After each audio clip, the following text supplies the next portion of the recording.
Hanggang ngayon, alam ko kung saan eksaktong nagsimula ang lahat.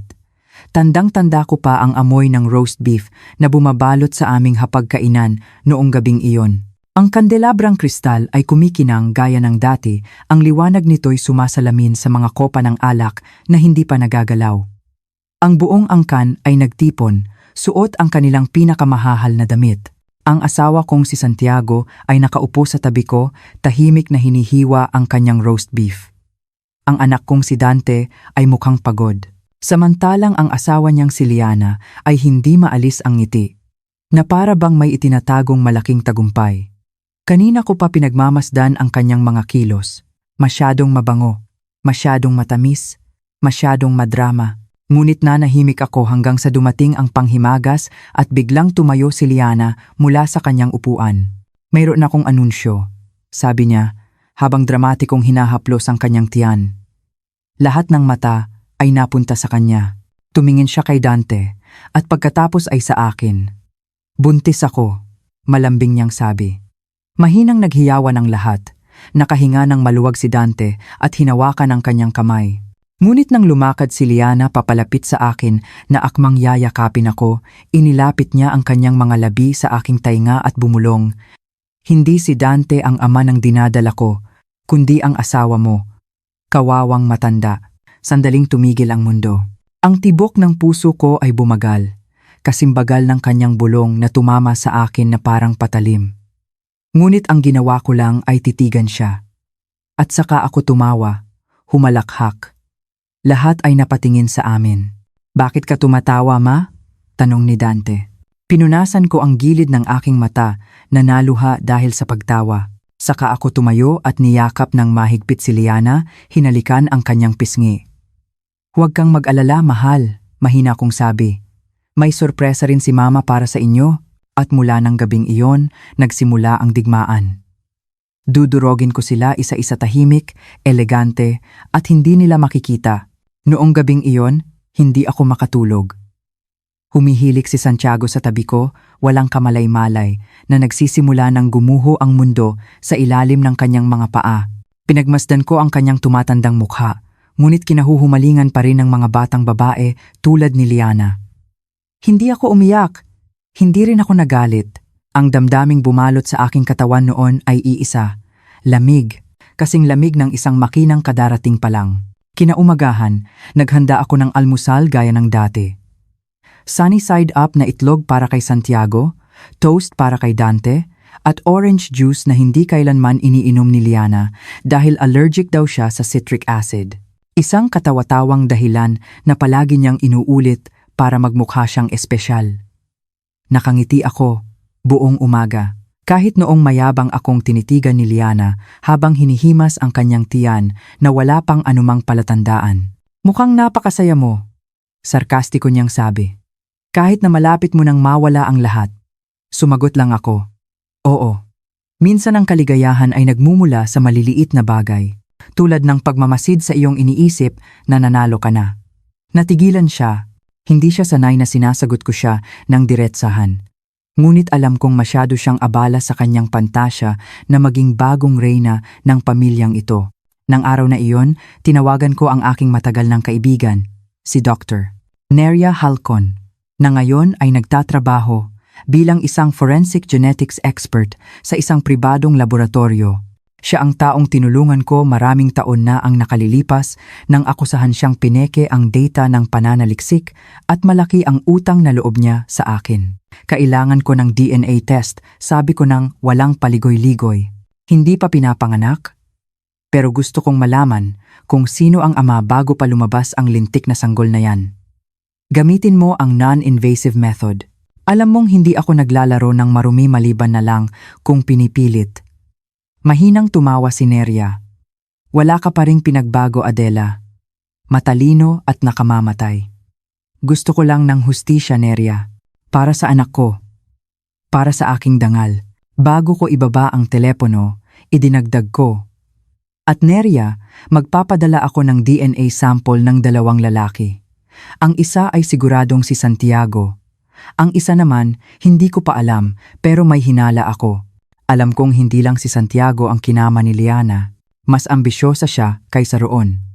At ang isang taong kasing ambisyosa niya ay hindi tataya sa iisang baraha lamang. Aalamin ko kung sino ang isa pang lalaki. At kapag kumpleto na ang lahat ng data, malalaman nila kung gaano nakamamatay ang tawa ng isang babaeng pinagtaksilan. Lahat ay nagsisimula ng magkaroon ng saysay ngayon. Ang mga alaala na dati kong isinasantabi ay mga piraso pala ng isang puzzle na bumubuo sa kanilang kataksilan. Naalala ko, 3 buwan na ang nakalipas, biglang binilhan ni Liana si Santiago ng isang mamahaling relo para sa kaarawan nito. Hindi si Dante ang pumili. Gayong kadalasan ay si Dante ang laging pasimuno pagdating sa mga regalo. Sinabi pa ni Liana, "Ako mismo ang pumili." Kasi iba ang taste ng mga lalaking kaedad ni Papa Santiago. Noong unay tinaasan ko lang siya ng kilay, ngunit ngayon, nakakasuka ang mga salitang iyon. At 2 linggo pagkatapos ng birthday party na iyon, nagsimulang umuwi ng gabi si Santiago. Ang mga klasikong dahilan? Bigla ang meeting, mga usapin sa ari-arian, bagong investor. Hindi ako humingi ng paliwanag, nagtala lang ako. Isang gabi, nagising ako dahil sa langit-ngit ng pinto sa likod. Nakita kong lumabas si Santiago sa pinto ng hardin nang hindi binubuksan ang ilaw. Sinundan ko siya ng dahan-dahan, walang ingay. Hindi ko alam kung ano ang madadatnan ko, ngunit ang nakita ko noong gabing iyon ay tumusok sa aking puso. Kausap niya si Liana sa gazebo ng hardin. Masyadong malapit, masyadong intimo. Tumatawa si Liana, hinahawakan ang kanyang pisngi. Hinihimas ni Santiago ang kanyang tiyan na hindi pa halatang buntis. Hindi ko narinig lahat ng sinabi nila, ngunit naalala ko ang isang pangungusap, kailangan nating magdahan-dahan. Huwag nating hayaang maghinala si Adela. Umatras ako mula sa likod ng mga halaman, bumalik sa kwarto ng walang imik, hindi ako tanga. Naghintay lang ako ng tamang panahon. At ang panahong iyon ay dumating ng mas mabilis kaysa sa inaasahan ko. Kinaumagahan, nakatanggap ako ng isang anonymous na text mula sa isang hindi kilalang numero. Isang pangungusap lang, ngunit sapat na para mapahinto ang aking hininga. Hindi lang asawa mo ang kinama ni Liana. Kinama rin niya ang taong tumulong sa iyong gawin ang testamento ng pamilya. Si Gabriel Gabo Cortez, ang abogado ng aming pamilya, ang taong pinagkakatiwalaan ni Santiago. Ang taong binigyan ko ng access sa mga dokumento ng mana at distribusyon ng mga ari-arian ng kumpanya. Lahat ay nag-uugnay na. Hindi lang posisyon sa lipunan ang habol ni Liana, kundi ang kabuuang kapangyarihan. Gusto niya ang mana ni Dante. Gusto niyang maging lehitimong tagapagmana kahit pa mga hulugan ito ng pagmamanipula sa linya ng dugo. Tinitigan ko ang aking mukha sa salamin. Nang umagang iyon, mga mata ng isang babaeng pagod ngunit hindi talunan. Hindi ako gaganti ng may galit. Gaganti ako ng may katahimikan at ebidensya. Dahil sa oras na kumilos ako, lahat sila ay babagsak na parang mga domino. Isa lang ang sigurado ko. Hindi ko kayang manalo sa digmaang ito ng mag-isa. Kailangan ko ng mga mata, mga tainga, at isang taong kayang kumilos ng hindi napapansin. Ang taong iyon ay si Daria Silang, isang dating personal assistant na nagtrabaho para sa akin bago lumipat sa ibang bansa. Sa totoo lang, siya lang ang naisip kong katulad ko, isang mas batang bersyon. Ngunit mas malupit. Nang tawagan ko siya at banggitin ang pangalan ni Liana, sumagot lang siya, "Gaano katagal akong magtatago sa anino? Sapat na para makita silang bumagsak," sagot ko.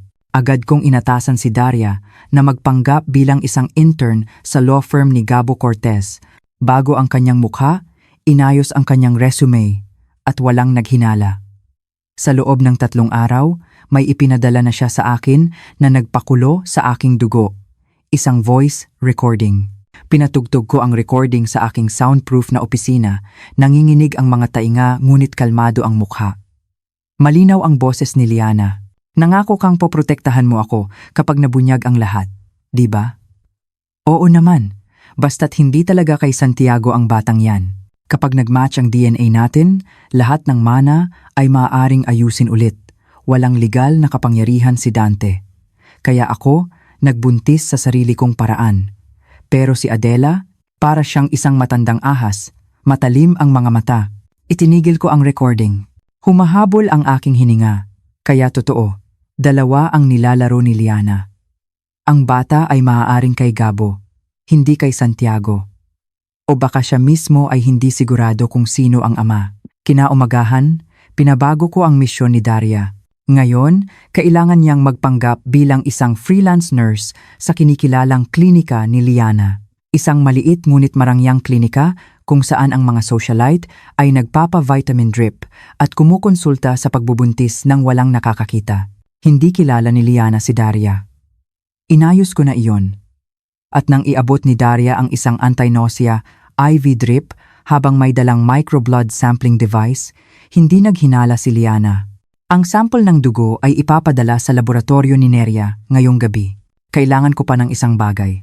Ang DNA sample ni na Santiago at Gabo. Madali lang kay Santiago. Sipilyo at hibla ng buhok sa kanyang suklay ay sapat na. Ngunit si Gabo, alam ko ang isang paraan para mapababa ang kanyang depensa. Tinawagan ko siya ng gabing iyon. Ginawa kong bahagyang nanginginig ang aking boses. Gabo, kailangan ko ng tulong mo. Natatakot ako na may nag-iinteres sa mana ng pamilya. Puwede ba tayong magkita ng lihim? Kinagat niya ang pain ng buo. Siyempre, pumayag siya. Ang isang lalaking lobo na tulad niya ay laging gutom sa isang mahinang babae na mukhang nawawalan ng paninindigan. Ngunit noong gabing iyon, hindi ako ang nawalan ng paninindigan. Ako ang naguhukay ng libingan para sa kanya gamit ang pinakatapat ng ngiti na kaya kong ipakita. Nagkita kami sa isang lounge ng isang 5-star hotel, tahimik at malayo sa mga matang maaaring makakilala sa amin. Dumating si Gabo ng mas maaga sa napag-usapan, suot ang isang plansadong Amerikana. Ang kanyang pabango ay matapang gaya ng dati, sobra-sobra at uhaw sa atensyon.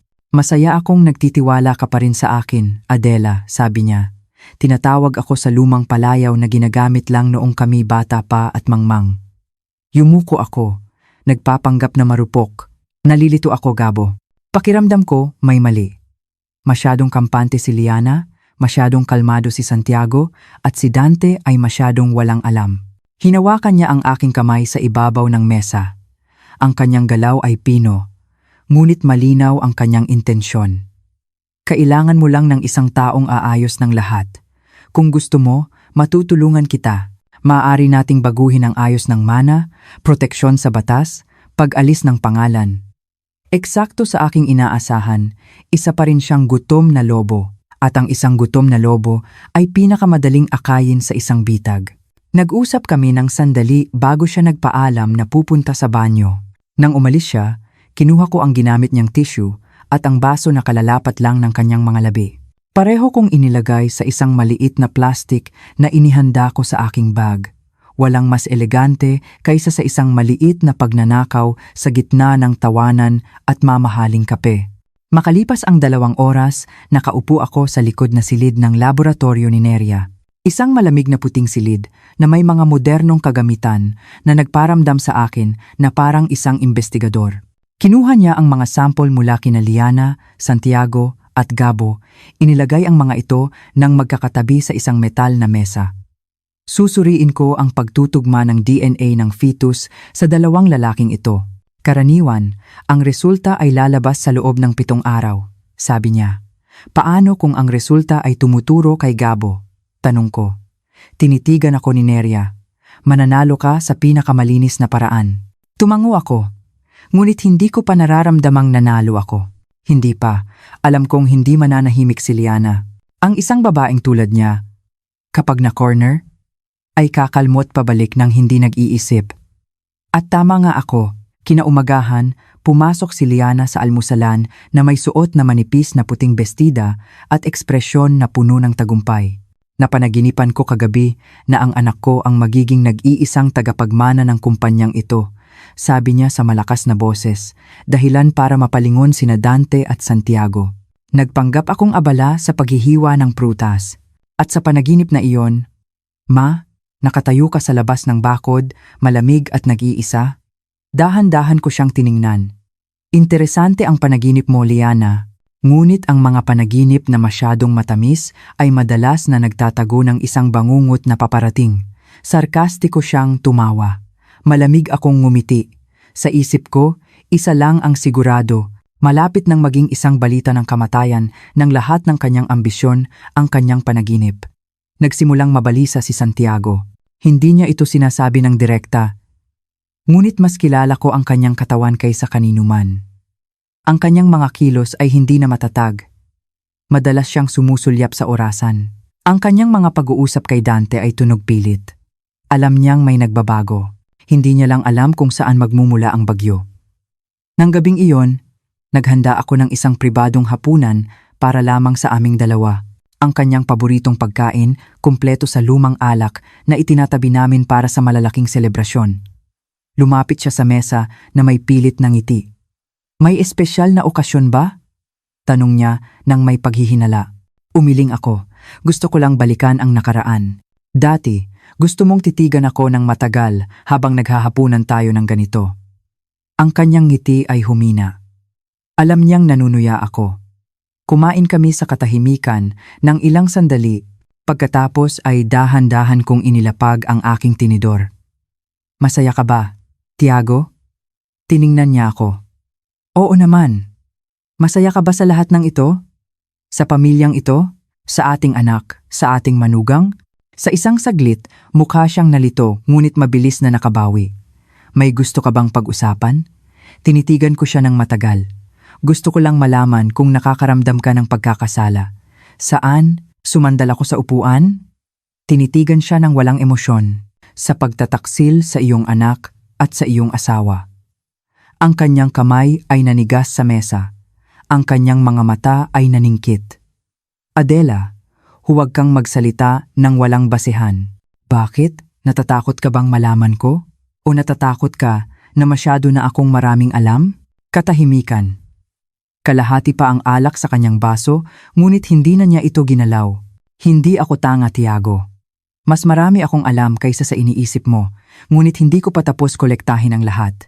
Kaya sa ngayon, isa lang ang gusto kong malaman. Mahal mo ba si Liana o nahulog ka lang sa sarili mong tukso? Hindi siya sumagot. Yumuko lang siya, nagkunwaring tinitingnan ang kanyang telepono. Kung sa tingin mo ay maililigtas ka ni Liana, nagkakamali ka, mahina kong sabi. Mas tapat siya sa kanyang ambisyon kaysa kanino man. Sa wakas ay tumayo si Santiago. Sa opisina na ako matutulog ngayong gabi. Mabuti, sagot ko.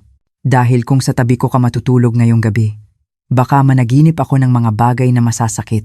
Umalis siya nang walang sinasabi. At nang gabing iyon, binuksan ko ang isang lihim na drawer sa aking opisina at inilabas ang mga kopya ng dokumento ng kumpanya, ang testamento at ang mga recording mula kay Daria na kalalabas lang.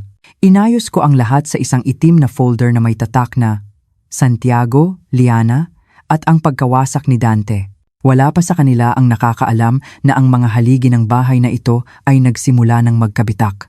At kapag sapat na ang laki ng bitak, itutulak ko ang lahat para gumuho sa isang daliri lang. 2 araw matapos ang tensyonadong hapunan na iyon, nakatanggap ako ng isang maikling text na walang pangalan. Alam kong nag-iimbestiga ka. Kung itutuloy mo, uunahin kong sirain si Dante. Tignan natin kung sino ang mas handang mawalan. Si Liana, nagsimula na siyang umatake gaya ng inaasahan ko, ngunit ang nakakasuka ay ang kanyang target, si Dante, ang aking anak. Isang lalaking inosente na masyadong naniniwala sa pag-ibig, masyadong walang muwang para makita na ang sarili niyang asawa ay naghuhukay ng hukay sa ilalim ng kanyang mga paa. Agad kong tinawagan si Daria. Maghanap ka ng ebidensya na maaaring i-frame ni Liana si Dante. Kahit ano pera ng kumpanya, credit card, ang paggamit ni Liana ng pangalan niya para sa isang bagay na ilegal. Hindi nagtagal si Daria. Nang hapong iyon, nagpadala siya ng CCTV footage mula sa isang mamahaling tindahan ng alahas sa Makati. Sa video, bumibili si Liana ng isang brilyanteng kuwintas na nagkakahalaga ng daan-daang libo gamit ang credit card na nakapangalan kay Dante. Pero ang mas malala, nakatayo sa tabi niya si Gabo Cortez. Nagtatawanan sila, parang isang mag-asawang matagal nang magkasabwat. Ngunit si Liana ay hindi lang gastadora. Natuklasan ni Daria ang malalaking transaksyon sa ilalim ng pangalan ni Dante na papunta sa mga peking account sa ibang bansa.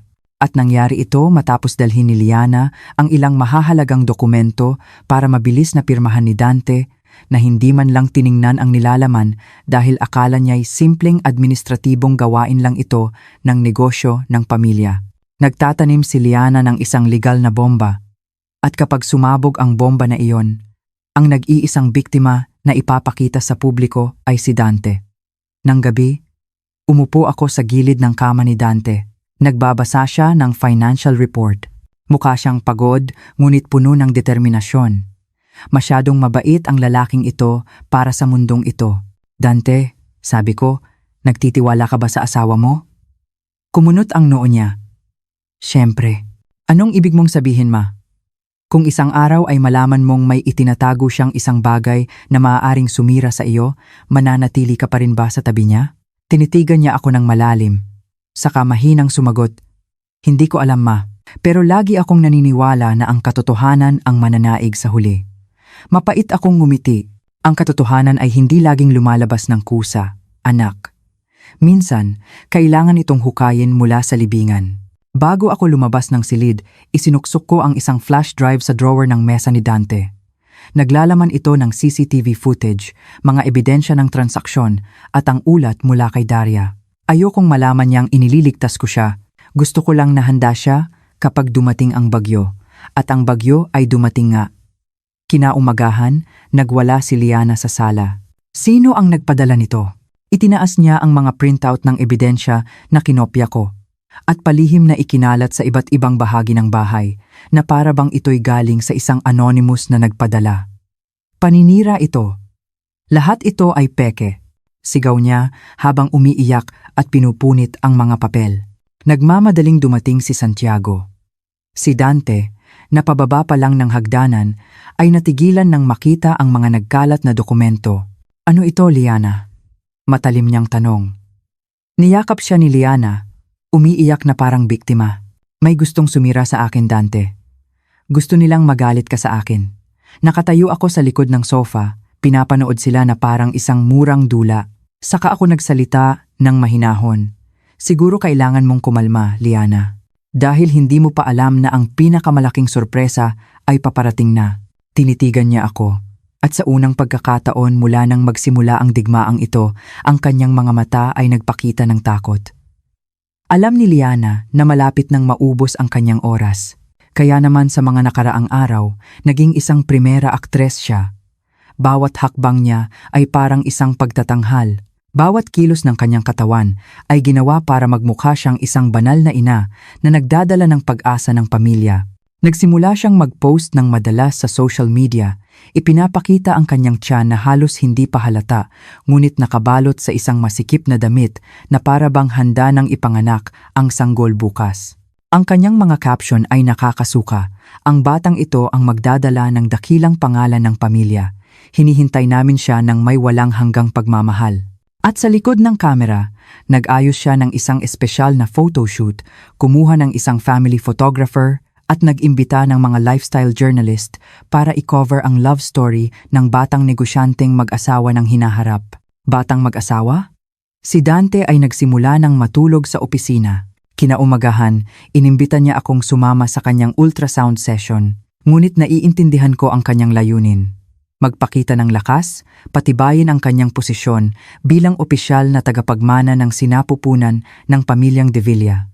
Siyempre, maikli kong sagot. Mukhang magiging isang interesanteng karanasan. Sa klinika, dumating siya na may suot na light blue na bestida at isang ngiti na masyadong malapad para sa isang babaeng pinaghihinalaang nagnanakaw ng mana. Si Dante ay nakaupo sa tabi niya, tahimik, hindi hinahawakan ang kanyang kamay, sumusulyap lang sa monitor habang ipinapakita ng doktor ang imahe ng maliit na fetus. Humagulgol si Liana ng sobra-sobra. Tingnan mo, kamukhang kamukha ni Dante, di ba? Sabi niya ng malakas, lumingon sa akin na para bang gustong sampalin ang aking dangal gamit ang kanyang mga luha. Ngumiti lang ako ng bahagya. Tingnan natin mamaya. Ang mukha ay maaaring magbago. Mahinang tumawa ang doktor. Hindi na uunawaan ang direksyon ng aming pag-uusap. Ngunit matalim akong tinitigan ni Liana.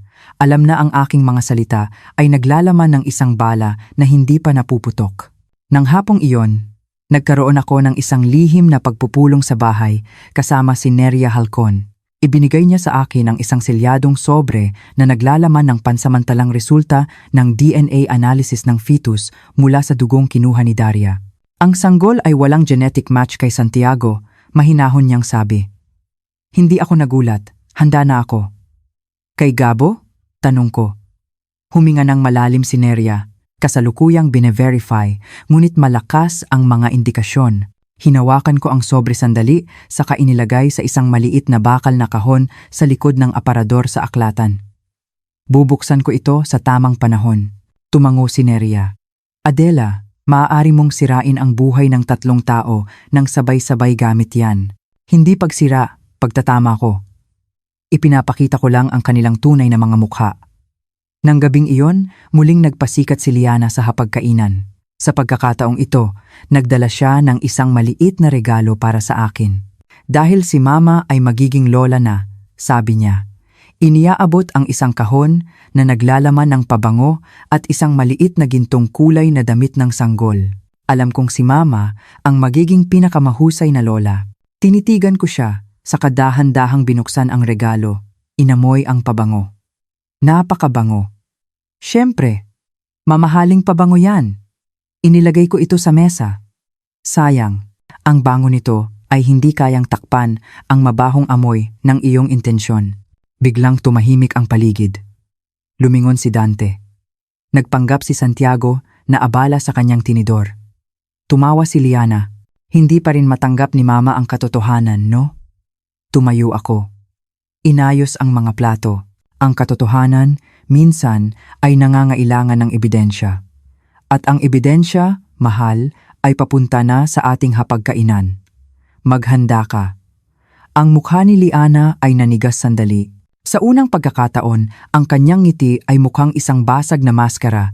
3 araw matapos ang madramang ultrasound session na iyon, biglang kumatok si Liana sa pinto ng aking opisina na may ekspresyong halos abot sa pagpapakumbaba. Ma, pwede ba tayong mag-usap sandali? Tinaasan ko siya ng kilay, ngunit hindi tumanggi. Pumasok siya na may suot na maluwag na puting bestida, ang buhok ay nakatali ng bahagya, at may isang inosenteng mukha na halatang peke. Umupo siya sa tapat ko, tahimik sandali. Pagkatapos ay nagsalita siya na parang umaarte. Napagtanto ko na siguro ay masyado akong naging agresibo nitong mga nakaraang araw at baka nagkamali rin ng pag-unawa si Mama sa akin. Pero ayokong masira ang pamilyang ito. Lalo na't buntis ako sa anak ng dugo ng pamilyang ito. Tinitigan ko ang kanyang mga mata. Dugo ng pamilyang ito. Sigurado ka ba? Ngumiti siya. Isang ngiti na nawalan na ng talim. Ayokong makipag-away, Ma. Gusto ko lang na magkasundo tayo. Para sa batang ito. Para kay Dante. Para kay Dante. Inulit ko. Alam mo bang sinimulan na niyang suriin ang mga financial report ng kumpanya? Napagtanto niyang may mga iligal na transaksyon sa ilalim ng kanyang pangalan. Sa tingin mo ba'y tanga siya? Ang kanyang mukha ay nanigas sandali, ngunit mabilis niyang pinalitan ito ng isang matamis na anyo. Iyon ay misunderstanding lang. Matutulungan ko siyang ipaliwanag iyon. Sumandal ako sa upuan. Tinitigan siya ng matagal. Kaya dumating ka para mag-alok ng kapayapaan o para mag-aksaya ng oras bago mabunyag ang lahat? Itinuwid niya ang kanyang likod. Ang kanyang boses ay naging mahina ngunit matalim. Pareho tayong babae, Ma. Alam natin ang larong ito. Kung ibubunyag mo ang lahat, maaaring masira ang pamilyang ito. Masisira si Santiago. Maaaring masangkot sa batas si Dante. Pagpipiestahan tayo ng media, anong ibig mong sabihin? Maaari nating ayusin ang lahat. Nang tahimik, mananatili ako rito. Ipapanganak ang batang ito. Bibigyan ng apelyido ng pamilya at mananatili kang pinuno ng bahay na ito nang walang gulo, walang iskandalo sa publiko. Mahina akong tumawa. Sa tingin mo ba'y gusto kong iligtas ang pangalan ng pamilya, mahal? Gusto ko itong linisin. Natigilan siya. Nagpatuloy ako, mahinahon, ngunit parang isang labaha na dahan-dahang hinihila sa kanyang balat. Gusto mo ng kapayapaan dahil alam mong malapit nang maubos ang iyong oras at alam mong isang maliit na sobre ang maaaring magbura ng buong hinaharap mo. Sobre? Mabilis niyang tanong. Tumayo ako, lumakad patungo sa estante ng libro, hinila ang isang lumang libro at binuksan ang loob nito. Hinila ko ang isang kremang sobre na isinuksok ko sa likod. Pinaglaruan ko ito sa aking kamay. Nandito ang resulta ng DNA. Hindi ko pa binubuksan. Hindi pa kailangan. Ngunit alam kong ang nilalaman nito ay papatay sa lahat ng pag-asa na itinatayo mo gamit ang iyong puting bestida at peking ngiti. Namutla ang mukha ni Liana. At alam mo ba kung ano ang pinakamagandang bahagi nito, Liana? Hindi siya sumagot. Hindi ko pa ito bubuksan. Hihintayin ko hanggang sa ikaw mismo ang maghukay ng iyong pinakamalalim na hukay. Saka ko ihuhulog ang ebidensyang ito na parang huling lupa sa ibabaw ng libingan ng iyong ambisyon. Tumayo siya. Walang salita, tensyonado ang mukha, mabigat ang hininga, saka lumabas ng aking opisina na parang isang daga na kalalabas lang sa nasusunog na bahay. Pagkaalis niya, umupo akong muli, tinitigan ang sobre sa aking kamay.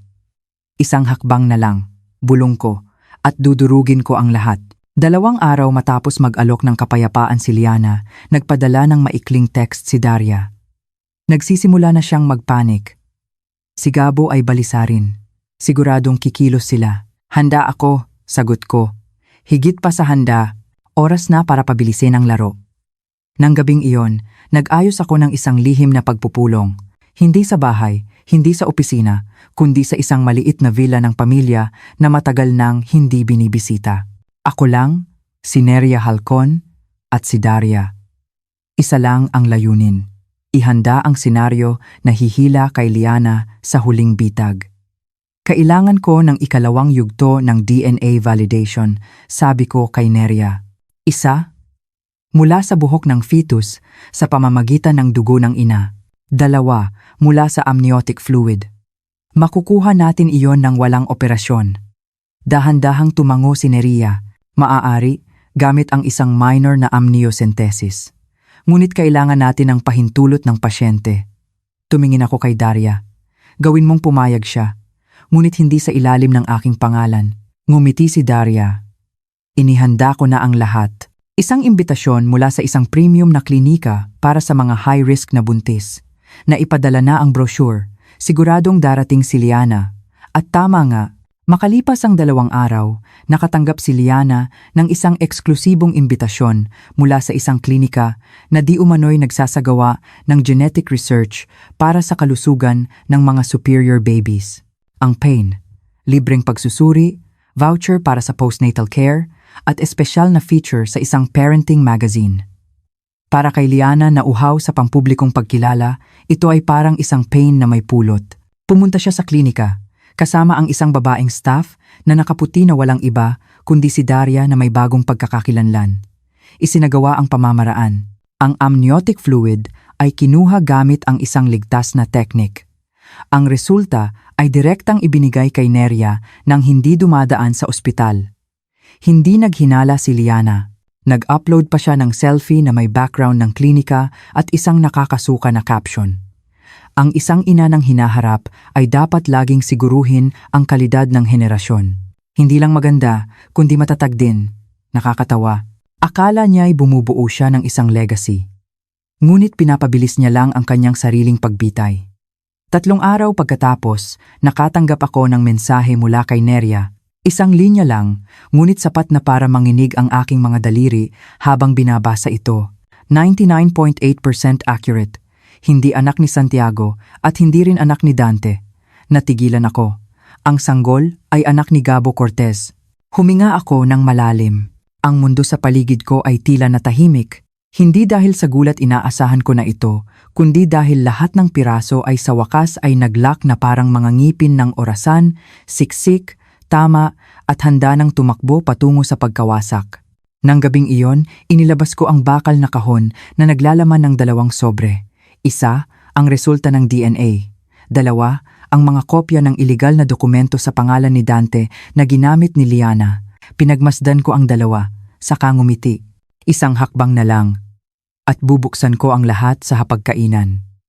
Dumating ang linggo na may kulay abong langit at maalinsangang hangin na parang isang senyales na may masisira. Naghanda ulit ako ng isang espesyal na hapunan. Sa pagkakataong ito, hindi para magdiwang, kundi para magwakas. Nagpadala ako ng mga personal na imbitasyon sa lahat ng miyembro ng pamilya, si Santiago at siyempre, si Liana. Siniguro kong perpekto ang pagkakaayos ng mesa, may mga puting kandila at mga liryo malamig, parang isang execution chamber. Dumating si Liana, nabihis na parang magsushoot para sa isang reality show. Isang masikip na itim na bestida na nagpapalabas sa kanyang umbok na tiyan, pulang labi, at isang ngiti na halos sumabog sa sobrang kumpiyansa. Huling dumating si Santiago. Malungkot ang kanyang mga mata, pagod ang mukha, ngunit sinusubukan pa ring panatilihin ang hungkag na karisma na minsan kong minahal. Si Dante ay mukhang alanganin. Nagsasalita lang siya kapag kinakailangan. Alam kong sa isip niya, ang lahat ng ito ay nagsisimula ng maging kakaiba, ngunit hindi pa niya alam kung saang panig magsisimulang magbukas. Salamat sa pagdating, sabi ko nang makaupo ang lahat. Ngayong gabi, mayroon akong gustong ibahagi. Hinaplos ni Liana ang kanyang tiyan, na para bang naghahanda ng isang malaking anunsyo. Ngunit mas mabilis ako. Inilagay ko ang 2 sobre sa mesa, parehong may marka ng maliit na gintong sinulid. Ito ang resulta ng ilang linggong pagsisikap. Gusto ko lang ng katotohanan. At ngayong gabi, sabay-sabay nating bubuksan. Nagbago ang mukha ni Liana. Inabot ko ang unang sobre kay Santiago. Ito ang resulta ng DNA test sa pagitan mo at ng fetus sa sinapupunan ni Liana. Nanginginig ang kamay ni Santiago habang binubuksan ito. Dahan-dahan siyang nagbasa. Kumunot ang kanyang noo, lumaki ang mga mata, at bumuka ang bibig. Imposible, tumingala ako, malamig siyang tinitigan. Hindi ikaw ang ama. Biglang tumayo si Liana. Kasungalingan yan. Minanipula mo ang data. Hindi pa ako tapos, putol ko. Inabot ko ang pangalawang sobre kay Dante. Mas malala ito. Nag-atubili si Dante na buksan ito, ngunit sa huli ay ginawa niya. At sa loob ng ilang segundo, ganap na nagbago ang kanyang ekspresyon. Mga peking account. Ang pirma ko. Ito. Mga dokumento ng utang sa ibang bansa. Liana, ano ito? Nagpanik si Liana. Lahat yan kasinungalingan. Ginagamit lang ako. Ako, at ang pinaka-interesante, sabi ko, dahan-dahang tumayo, ang resulta ng DNA ay nagsasabing ang fetus sa iyong sinapupunan ay anak ni Gabo Cortez. Ang kapaligiran ay nagbago na parang tinamaan ng kidlat ang hapagkainan. Biglang tumayo si Santiago at itinumba ang kanyang upuan. Kinama mo rin si Gabo? Wala akong pagpipilian. Sigaw ni Liana. Ginamit ninyo akong lahat. Ako'y, isa ka lang. Ano? Matalim ko siyang tinitigan. Isa ka lang parasito na sumisira sa isang pamilya? Isang manloloko na isinakripisyo ang sarili kong anak para sa isang mana na hindi pa sayo? Humikbi siya, nanginginig na nakatayo. Mga halimaw kayong lahat. Lumakad ako sa gilid na aparador, binuksan ang drawer at kinuha ang isang maliit na flash drive. Ito ang kopya ng lahat ng recordings, ebidensya ng transaksyon at mga medical report. Naibahagi ko na ito sa mga abogado at notaryo. Ngayon, maaari ka nang umalis, may dignidad man o wala, pero huwag na huwag mo nang gagalawin ang anak ko. Si Dante, kahit wasak ang mukha, ay tumayo at tinitigan si Liana ng isang tingin na hindi ko pa nakita sa kanya. Umalis ka, Liana. Simula ngayong gabi, hindi ka na bahagi ng buhay ko, sumigaw si Liana. Akala nyo nanalo na kayo? Malalaman ito ng mundo. Ako ay. Sige lang, putol ko. Maaari mong dalhin ang aming pangalan, pero kami ang magdadala ng ebidensya at walang ebidensyang mas malakas kaysa sa dugo. Nakatayo siya sa may pintuan. Umaagos ang luha, ngunit walang tumawag sa kanya, walang sumubok na pigilan siya. Umalis si Liana sa isang katahimikan na mas malakas kaysa sa anumang sigaw. At alam kong isa-isa, ang kanilang mga pader ay nagsimula ng gumuho. Pagkaalis ni Liana noong gabing iyon, ang aming bahay ay naramdamang hungkag, ngunit hindi dahil sa kawalan, kundi dahil sa espasyo para sa kaluwagan. Gayunpaman, alam kong hindi pa tapos ang bagyo. Ang natanggal ko pa lang ay ang anino. Ang ugat ng lason ay buhay pa. At ang lason na iyon ay nagngangalang Gabo Cortez. Kinaumagahan, nakatanggap ako ng tawag mula sa kanya. Ang kanyang boses ay tensyonado, nagmamadali. Adela, kailangan nating mag-usap ng masinsinan. Ngayon na, pumayag ako hindi para makinig sa depensa, kundi para kumpirmahin ang huling kataksilan. Nagkita kami sa kanyang law firm. Ang silid na amoy mamahaling kape at nara ay hindi na nagbibigay ng pakiramdam ng seguridad. Tanging hungkag na espasyo na lang ang naiwan ng isang lalaking masyadong kampante na kaya niyang laruin ang dalawang reyna sa iisang chessboard. Tinrap mo ako, diretsahan niyang sabi. Tiningnan ko siya ng mahinahon. Binuksan ko lang ang maskara na ikaw mismo ang nagsusuot. Kung kakalat ito sa media, maaaring masira ang firm na ito. Ang aking karera, ang aking pangalan. Sumandal ako sa upuan. Kung ganoon, bakit mo kinama ang asawa ng kliyente mo? Ang manugang ng pamilyang nagkatiwala sa iyo ng kanilang mana? Bakit ka pumirma sa mga peking dokumento gamit ang pangalan ni Dante? Sa tingin mo ba'y hindi ka sakop ng batas dahil lang gumagamit ka ng legal na wika? Yumuko siya. Pula ang kanyang mukha ngunit hindi humingi ng tawad. Hindi alam ni Gabo ang kahulugan ng pagsisisi. Tanging kalkulasyon lang ang alam niya. Maaari kong tulungan na patahimikin ito, basta't hindi mo ito idudulog sa korte, sabi niya. Sa wakas, mahina akong tumawa. Patahimikin. Gabo, siniguro ko nang ang mga kopya ng lahat ng ebidensya ay nasa kamay na ng isang independent na notaryo at isang pribadong investigador. Hindi lang iyon. Alam ko ring hindi lang kayo nagkakamang dalawa ni Liana. Nagtutulungan kayo para agawin ang negosyo ng aming pamilya. Nanlaki ang kanyang mga mata. Inilabas ko ang isang huling sobre at itinulak ito sa mesa. Ito ang illegal na merger contract na halos na ipasa mo 2 buwan na ang nakalipas sa isang pekeng kumpanya na pag-aari mo. Ang pangalan ng kumpanya, GBC Holdings.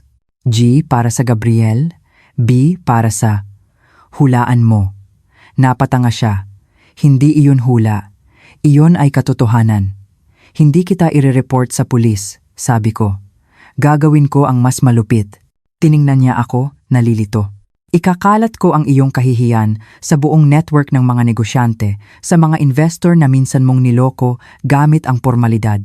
Sisiguraduhin kong ang pangalan mo ay itatakwil sa industriya, hindi huhulihin, kundi kalilimutan, dahan-dahan at masakit. Binuksan ni Gabo ang kanyang bibig, gustong magsalita, ngunit tumayo na ako. At isang huling bagay, sabi ko habang naglalakad patungo sa pinto. Kung may isang salita tungkol kay Dante o sa aming pamilya na lalabas sa bibig mo, kahit ang huling hininga mo ay mararamdaman mong parang isang pagpapahirap.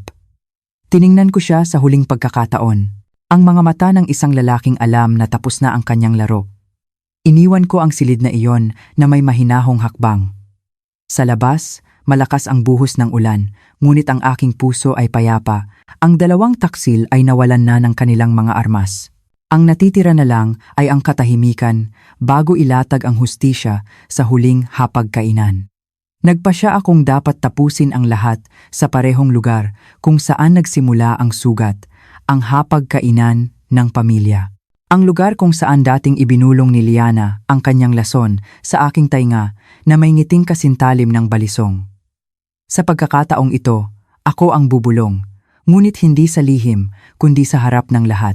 Nag-ayos ako ng isang huling salo-salo ng pamilya. Hindi lang kaming 3 ako, si Santiago at si Dante kundi pati na rin ang 2 kapatid ni Santiago, mga direktor ng kumpanya ng pamilya at 2 mapagkakatiwalaang notaryo. Lahat ay dumalo na may opisyal na imbitasyon at isang diplomatikong dahilan. Muling pagsasaayos ng istruktura ng mana ng pamilyang De Villa. Si Santiago ay balisa mula pa nang umupo. Alam niyang hindi ito isang simpleng legal na pagpupulong. Si Dante ay nakayuko, malungkot ang mga mata, ngunit may tapang na nagsisimulang tumubo sa kanyang mukha.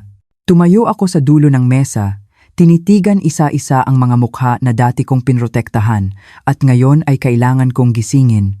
Salamat sa pagdating. Sabi ko, ang gabing ito ay hindi tungkol sa yaman, hindi rin tungkol sa posisyon, kundi tungkol sa isang bagay na mas mahalaga, ang katotohanan.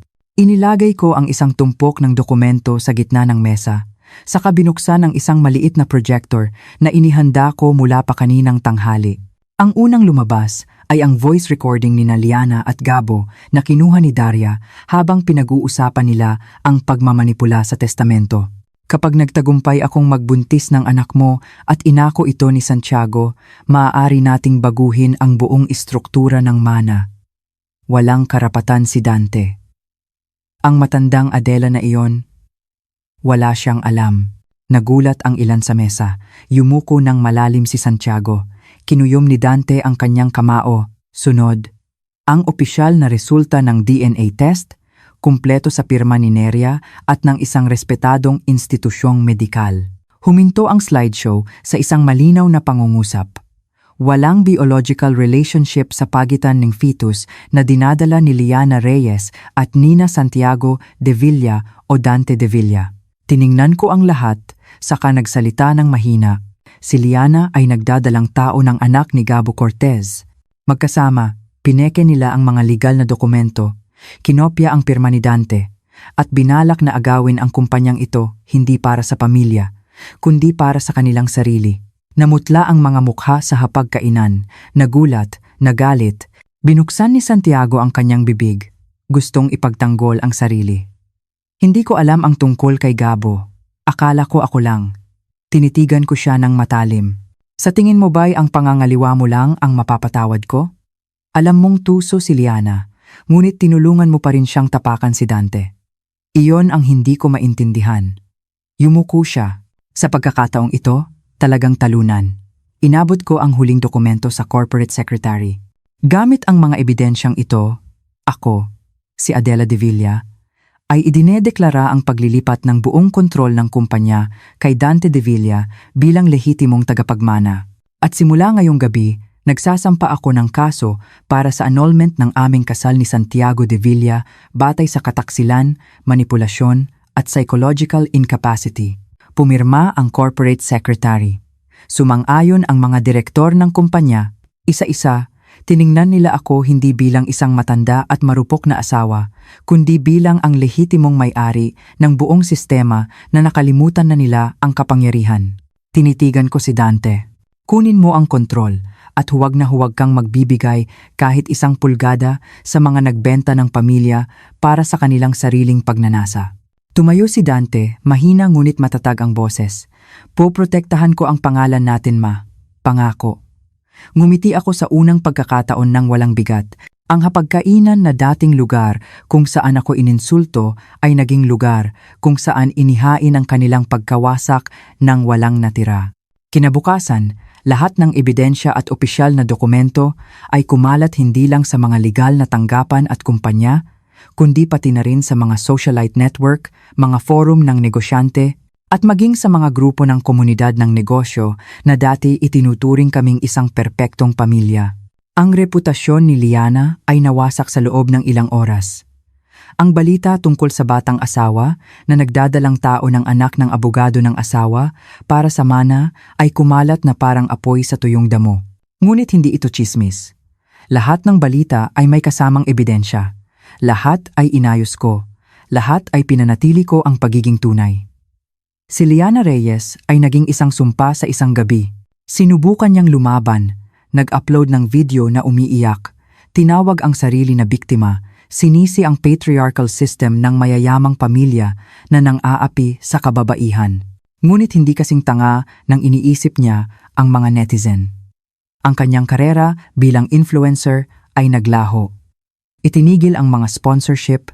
Ang kanyang mga bank account ay na-freeze dahil sa mga ulat ng posibleng paglustay at money laundering. Nawalan siya ng kontrata sa apartment, mga access card sa mga social club, at ang pinakamasakit sa lahat, sinimulan ng lahat na tawagin ang anak sa kanyang sinapupunan bilang anak sa labas ni Gabo. Samantala, naglaho si Gabo Cortez. Sarado ang kanyang opisina, tumakas ang kanyang mga empleyado. Isa sa mga direktor ng law firm ay direktang tumawag sa akin. Humihingi ng klarifikasyon at alok ng kapayapaan para iligtas ang natitirang reputasyon ng institusyon. Sumagot ako ng isang pangungusap. Pakipalitan ang pangalan ng inyong firm dahil lahat ng nakakabit sa pangalang Cortez ay susunugin ko. At si Santiago, Nanatili siya sa bahay sa loob ng 3 araw matapos ang hapunan na iyon, parang isang multo na hindi alam kung saan pupunta. Ngunit hindi ko siya kinausap kahit isang salita. Hindi ko siya sinigawan, hindi ko siya pinalayas. Tinitingnan ko lang siya. Mas masakit iyon kaysa sa anupaman. Sa 2 araw, nilapitan niya ako sa likod ng hardin. Umupo sa bangko na dati naming madalas gamitin tuwing hapon para magbasa ng dyaryo at uminom ng tsaa. Hindi ako humihingi ng kapatawaran. Sabi niya, "Mabuti," sagot ko. Nawala lang ako sa direksyon. Dapat inisip mo yan noong sinimulan mong hawakan ang isang babaeng maaaring maging anak mo na. Matagal siyang nanahimik, saka sa wakas ay nagsalita. Aalis na ako. Dahan-dahan akong lumingon. Siguraduhin mong hindi ka nababalik at umalis siya. Walang maleta, walang paalam. Tanging anino lamang ng likod ng isang lalaking dati kong pinili at ngayon ay itinapon ko na parang alikabok na nagpaparumi sa pangalan ng pamilya. Nang magsara ang tarangkahan sa likod niya, tumayo ako sa gitna ng tahimik na bahay. At sa unang pagkakataon, walang tunog ng kataksilan na nananatili sa mga dingding. Walang liana na may matamis na panunuya. Walang Gabo na may peking ngiti. Walang Santiago na may malambot na salita na nagtatago ng sugat. Ang bahay na ito ay sa wakas ay sa akin muli. Ngunit hindi pa tapos. Mayroon pang isang huling bagay. Isang perpektong pagtatapos na gagawin ko sa aking paraan. At mangyayari ito bukas ng umaga gamit ang isang sobre at isang sandata na hindi maitatanggi ng sinuman. Ang pag-amin. Kinaumagahan, gumising ako bago sumikat ang araw. Tahimik pa rin ang bahay, tanging mahinang hangin lang ang pumapasok sa bukas na bintana. Nagsuot ako ng isang simpleng itim na bestida. Ang buhok ay maayos na nakapusod, at kinuha ang isang huling bagay mula sa aking bakal na kabinet. Isang puting sobre na may pulang selyo. Ang laman nito ay hindi ebidensya, hindi legal na dokumento, kundi isang sulat kamay na pag-amin mula kay Liana Reyes, kumpleto sa kanyang pirma, na palihim na kinuha ni Daria. Gabi bago opisyal na mai-report si Liana sa batas, humiling ako ng isang simpleng bagay mula kay Daria. Paaminin mo siya nang hindi niya namamalayan na umaamin siya. At ginawa ito ni Daria gamit ang kanyang lumang pamamaraan. Emotional trap, hidden camera, at isang liham na isinulat ni Liana sa isang therapy session. Ang nilalaman ay ganito. Alam kong mali ako, pero gusto ko lang makatakas sa maliit na buhay na ito. Kinama ko si Gabo hindi dahil sa pag-ibig, kundi dahil may plano kami. Sumama na rin si Santiago. Nagbuntis ako at akala ko'y sandata iyon, pero sumpa pala. Siguro nararapat lang akong masira, pero hindi ko pinagsisisihan na sinubukan kong pabagsakin si Adela. Masyado siyang malakas para kalabanin. Liana Reyes. Isinulat ng sarili niyang kamay. Ang sobre na iyon ay nasa aking kamay na ngayon. Inilagay ko ito sa isang maliit na kahoy na kahon. Nadala ko ng umagang iyon. Tumayo ako sa harap ng headquarters ng kumpanya ng pamilyang De Villa. Ngayon, ako ang mamumuno sa huling board meeting bilang pangunahing chairman. Pagkatapos nito, lahat ng kontrol ay mapupunta kay Dante. Nang makaupo na ang lahat ng direktor at executive, tumayo ako sa podium. Lahat ng mata ay nakatuon sa akin. Sa nakalipas na 5 buwan, nanahimik ako, ngunit hindi dahil mahina ako. Nagmamasid lang ako. Itinaas ko ang kahoy na kahon. Sa loob nito ay isang pag-amin. Hindi lang tungkol sa kataksilan sa pamilyang ito, kundi pati na rin sa intensyon, motibo, at nilalaman ng puso ng taong halos kunin ang lahat mula sa atin. Ibinigay ko ang kahon sa notaryo, kopyahin at itago, hindi para sa publiko, kundi para sa atin, upang maalala natin na ang lason ay maaaring tumubo mula sa loob.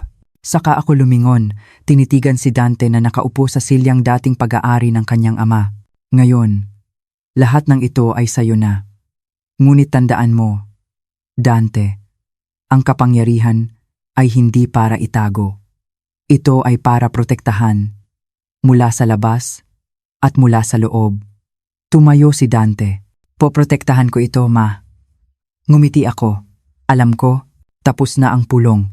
Tumayo ang lahat at nagbigay ng maliit na paggalang sa akin. Lumabas ako ng gusali na may magaan na hakbang. Walang pasanin, Walang natitirang sugat, tanging kapayapaan. Nang hapong iyon, bumalik ako sa bahay, mag-isang nakaupo sa likod na balkonahe, humihigop ng mainit na tsaa. Biglang may marahang yabag na papalapit. Si Dante ay nakatayo sa may pintuan. Ang kanyang mga mata ay puno ng paggalang. "Bakit hindi mo sila sinira sa korte, ma?" tanong niya. Tinitigan ko ang mga mata ng aking anak dahil ang pinakamalupit na pagkawasak, anak, ay hindi ang maingay, kundi ang tahimik ang uri na hahayaan silang mabuhay habang buhay sa kahihiyang hindi nila matatakasan. Dahan-dahan siyang tumango, saka umupo sa tabi ko. At sa ilalim ng payapang takip-silim, alam kong tapos na ang lahat. Wala nang mga bulungan sa hapagkainan, wala nang mga sugat na hinayaang nakabukas. Ang natitira na lang ngayon ay ang katotohanan at ang katahimikan na yumayakap na parang isang huling proteksyon mula sa lahat at ang simula ng isang bagay na tama